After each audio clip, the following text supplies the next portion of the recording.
we're not able to travel during quarantine, we just want to reminisce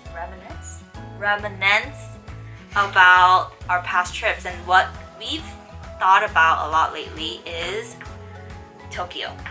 And we've been there a couple times. We just wanted to share what some of our favorite restaurants are, favorite places to eat. Basically our favorite memories of Japan.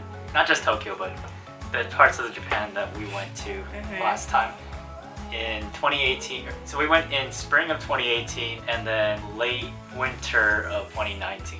So within a span of a year, we went twice.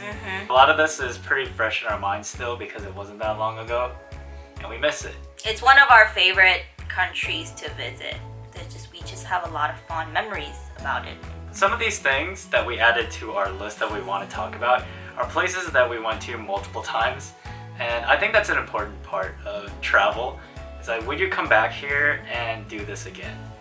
And that's where a lot of these things that are on our list come from. So let's hop into it. First thing first, we all know that McDonald's all over the world has different types of menus.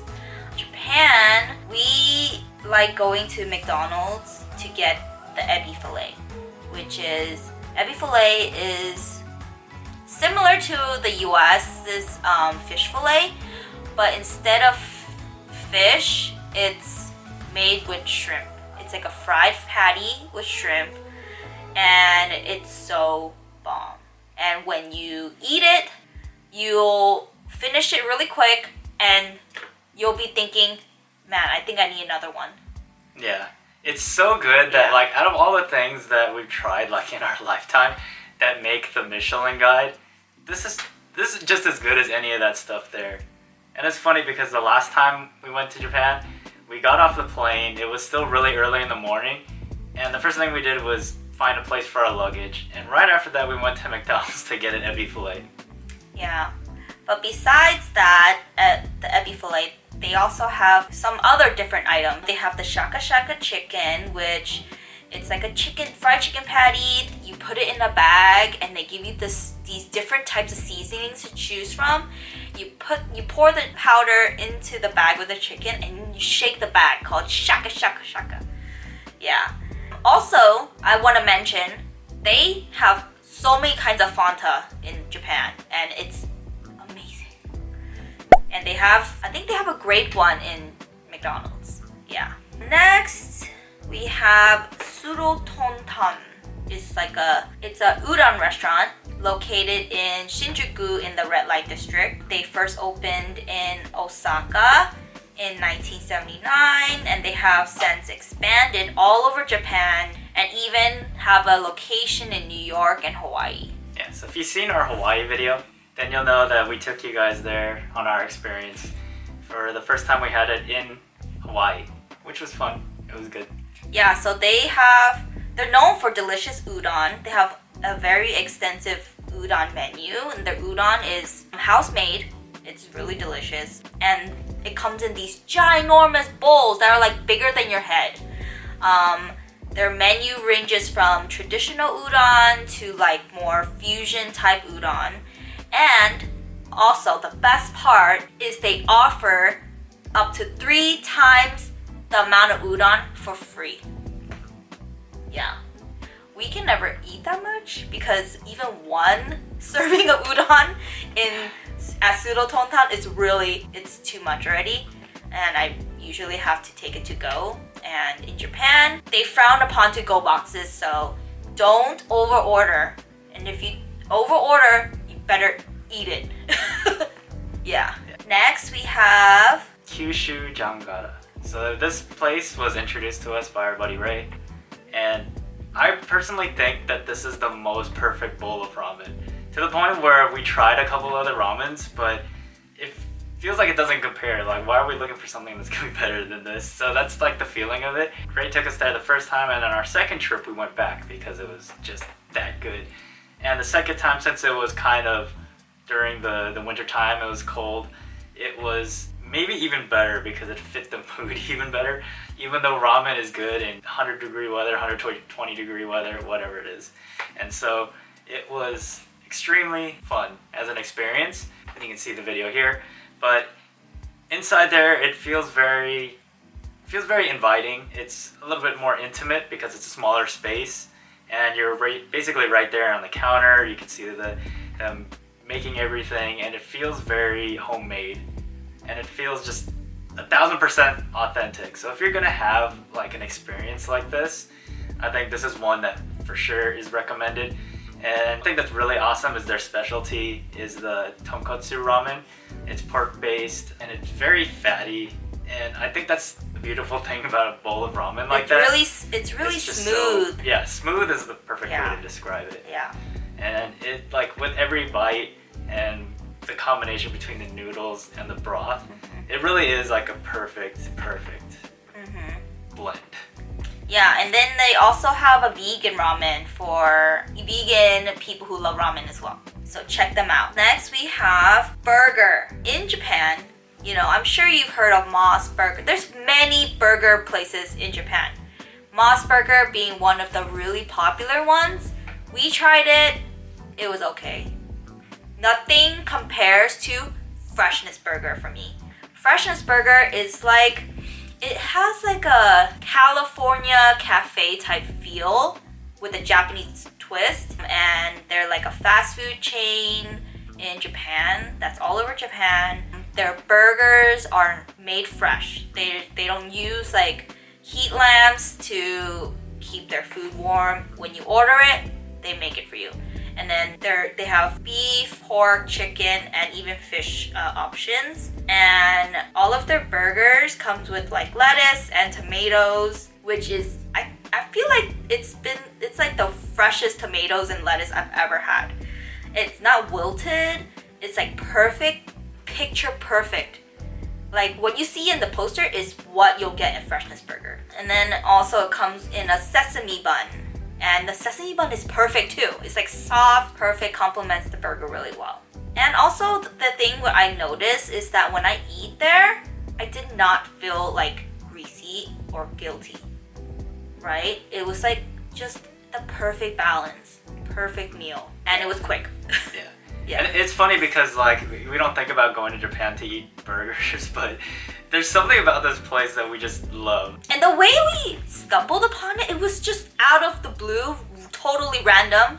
I think in one of the places that we were staying near Tokyo Dome, we were just kind of getting back to our place pretty late, looking for something to eat, I think. And we just decided to go there. And it was such a great mistake.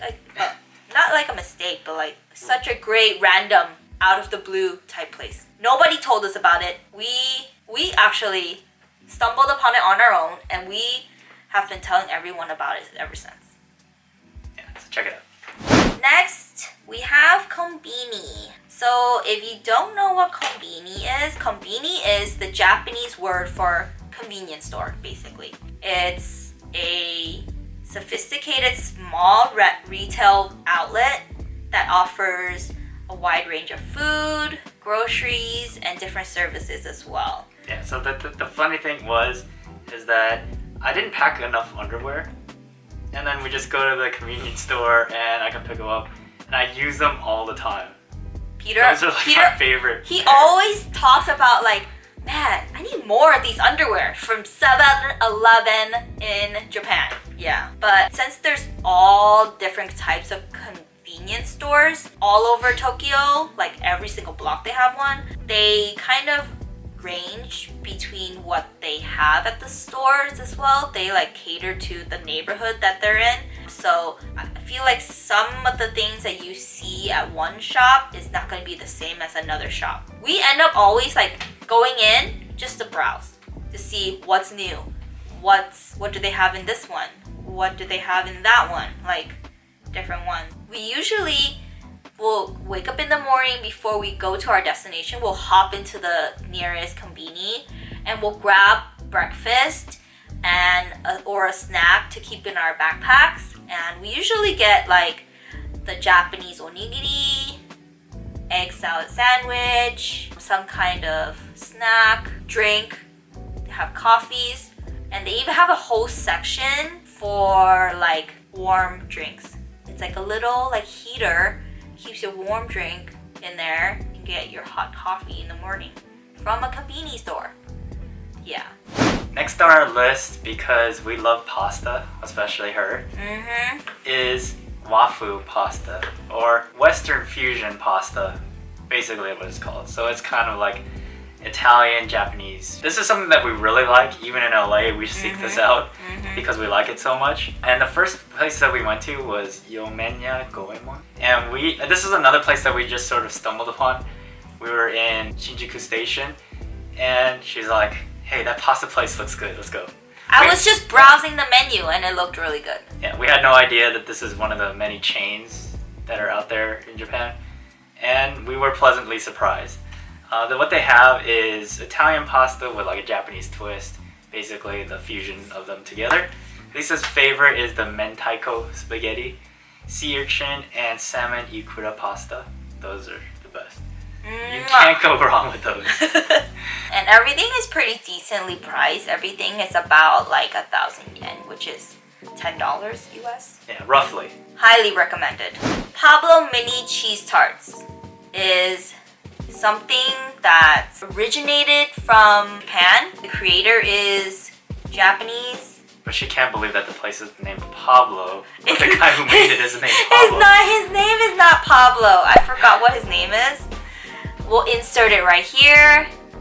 Yeah, but he's the creator. So the Mini Pablo, located in Akihabara, is one of the more popular locations in Tokyo. And they have these really, really cute cheese tarts that come in flavors like strawberry, chocolate, matcha, and then the seasonal strawberry daifuku, which is so bomb. And it comes with like a little blob of mochi on top with strawberry jam, and it's amazing. They've expanded overseas out of Japan to like the Philippines, so now you can find it in Philippines, in Canada, in the US, and in Korea too.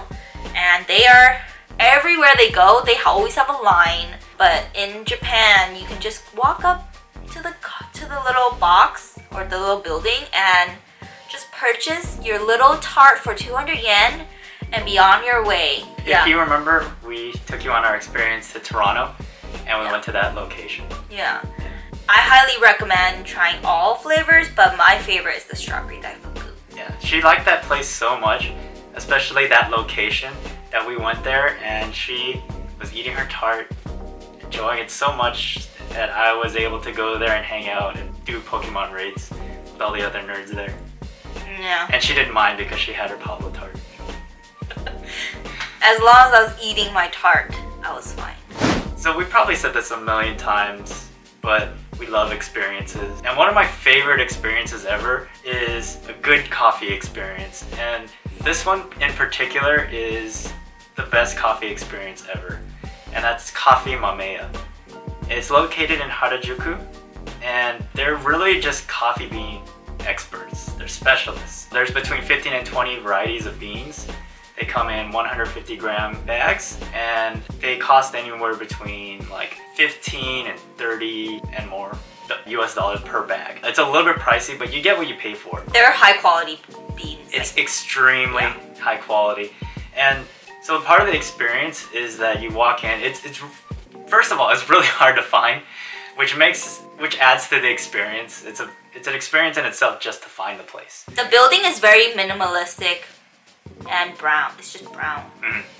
Yeah.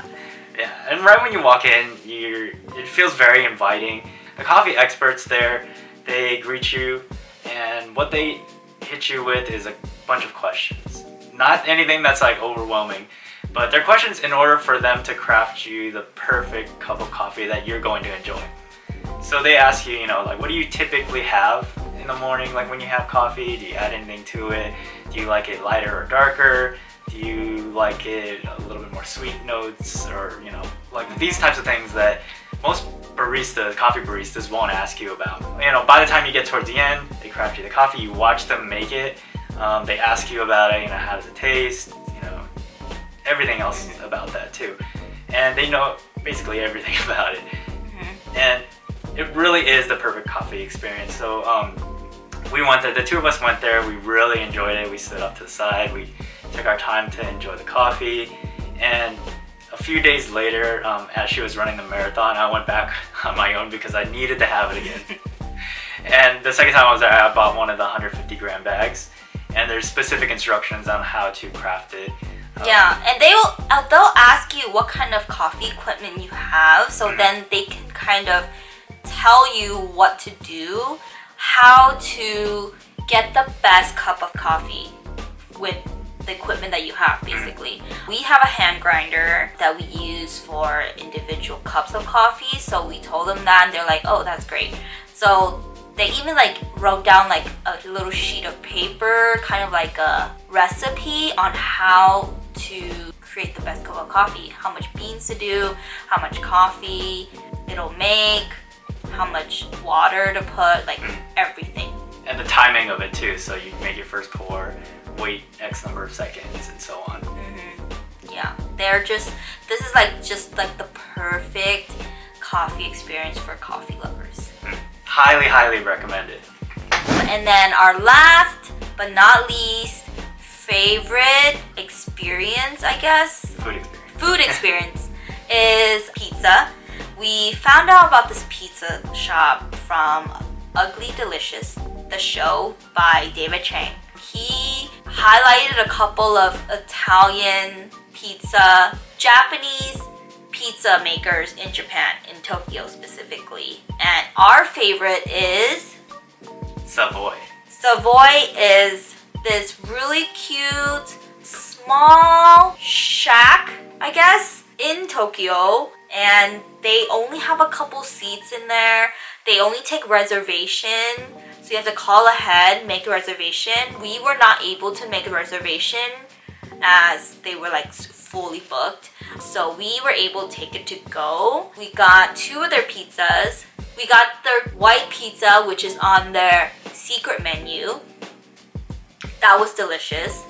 And then we got their classic margarita pizza, which is also delicious. But my favorite was the white pizza. You know, when you look at it, it looks really simple, but that's how pizza is in Italy, basically. That's the beauty of it. Yeah. It was so simple, but it was so incredibly good. Yeah. The crust was amazing and savory, and cheese was just the perfect amount of cheese. Everything was so delicious about it.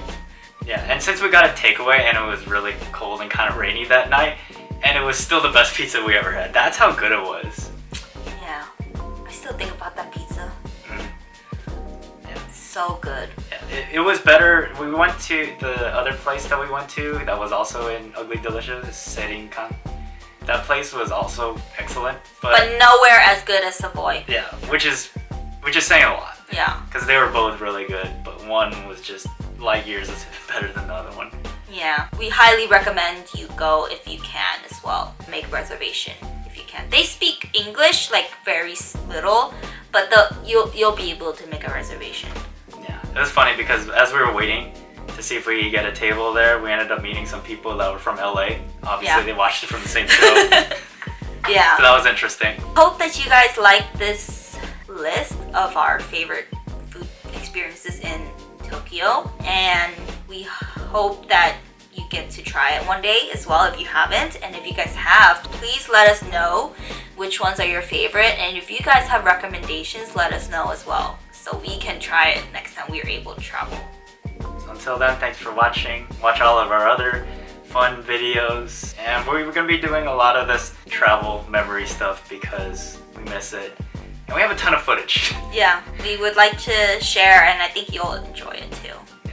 Thank you. Please subscribe. Bye.